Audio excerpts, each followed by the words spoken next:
양영태 TV의 양영태입니다. 이재명 씨가 묻지마 칼부림 범죄에 대해서 아주 초강경 대응을 갖다가 비판하고 있습니다. 그거 왜 비판할까요?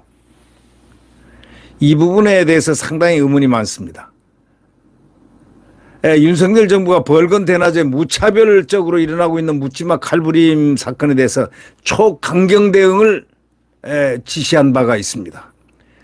초강경 대응을 지시한 바가 있는데 경찰은 이 흉기 소지 의심자하고 이상행동자에 대해서 검문 검사하기로까지 했습니다.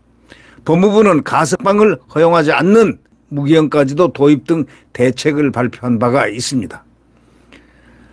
윤석열 정부의 이 대책에 대해서 이재명 더불어민주당 대표가 평가를 이상하게 했습니다. 참 한번 들어보시죠.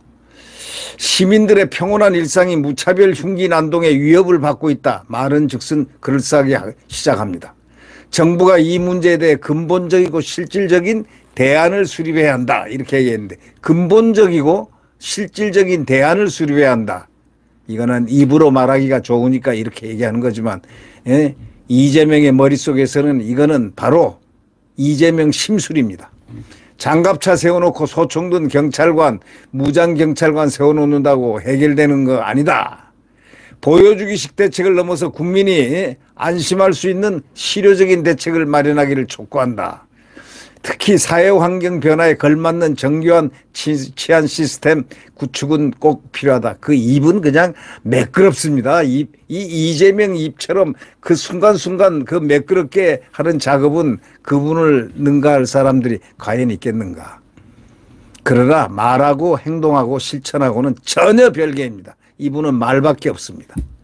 특히 사회환경 변화에 걸맞는 정교한 치안 시스템 구축이 필요하다.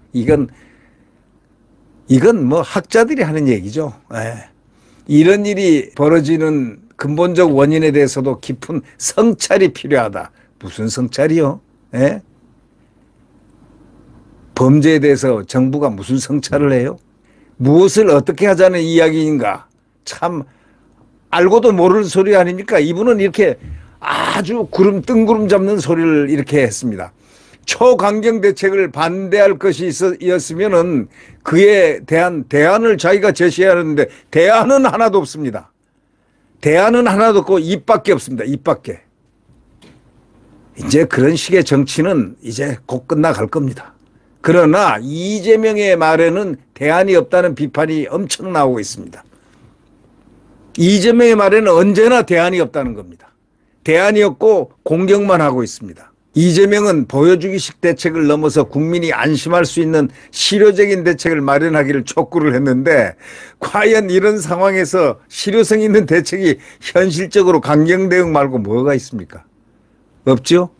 강경 대응 말고 어떤 학자들이라도 없다고 합니다. 그런데 이재명은 있다는 겁니다. 그럼 대안을 내라 이거야. 대안을 제시를 하면 될 텐데 대안도 없습니다. 이거는 완전히 가짜의 상상력을 사회에 던져서 사회 분열을 촉구하는 정부를 갖다가 욕을 먹게 하려는 그런 의도 외에는 없습니다. 그러나 정부가 왜 욕을 먹습니까? 그러면 이재명이가 변호사 시절에 모녀 살인 사건이 있었는데 모녀 살인 사건을 저지른 조카를 변호를 했습니다. 어떤 사건이었냐면 큰 사건이었습니다. 이 애인이 변심을 했다고 만나지 않겠다고 헤어지자고 하니까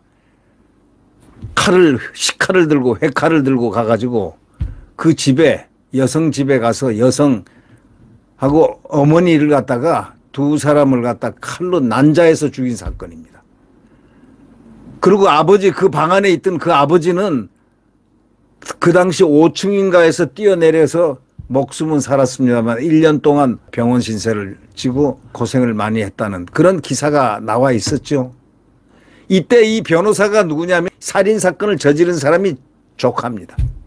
이 조카 변호사를 맡은 사람이 이재명 대표 변호사입니다. 칼을 몇 번을 찔렀느냐? 36번을 찔렀습니다. 한 사람에 대해서 36번을 찔러댔습니다. 그 모녀가 죽었습니다. 정말 처참하게 죽었죠. 네. 근데 이재명이가 그 조카를 변호를 하면서 누구를 변호했느냐? 그 사람을 죽인 살인자를 변호하면서 심신미약을 주장했습니다. 심신미약.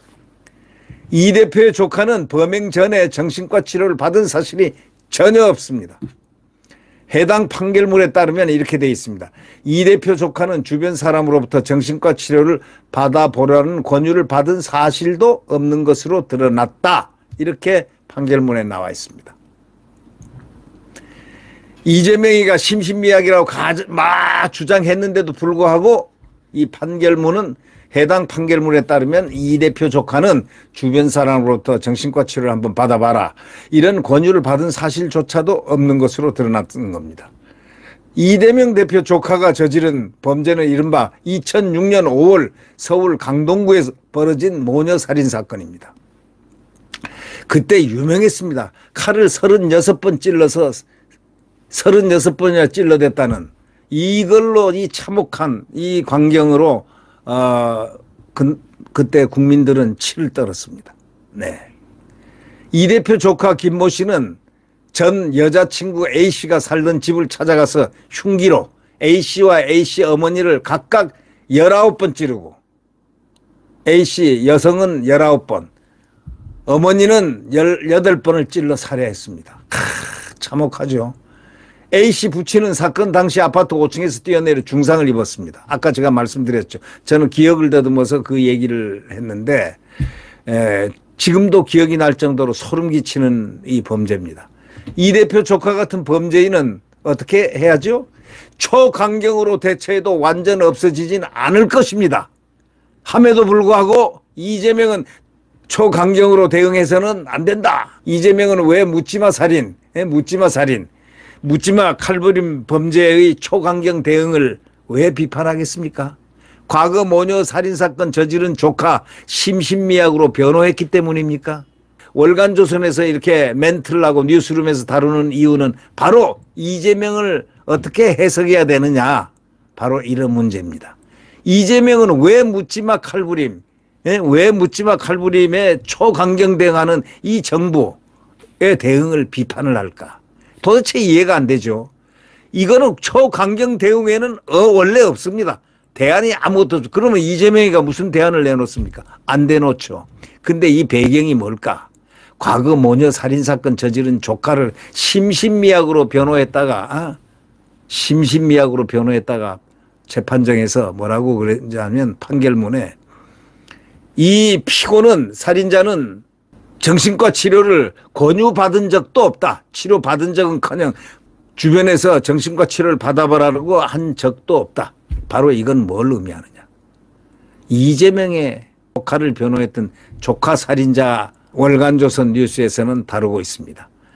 이것이 왜 그럴까요? 여러분 자세히 한번 생각을 해보시죠. 이재명은 왜 묻지마 칼부림 범죄에 초강경 대응을 하지 마라 이렇게 비판을 할까? 그 이유를 어디서 찾아볼까? 근데 대안이 없어요, 이 사람은.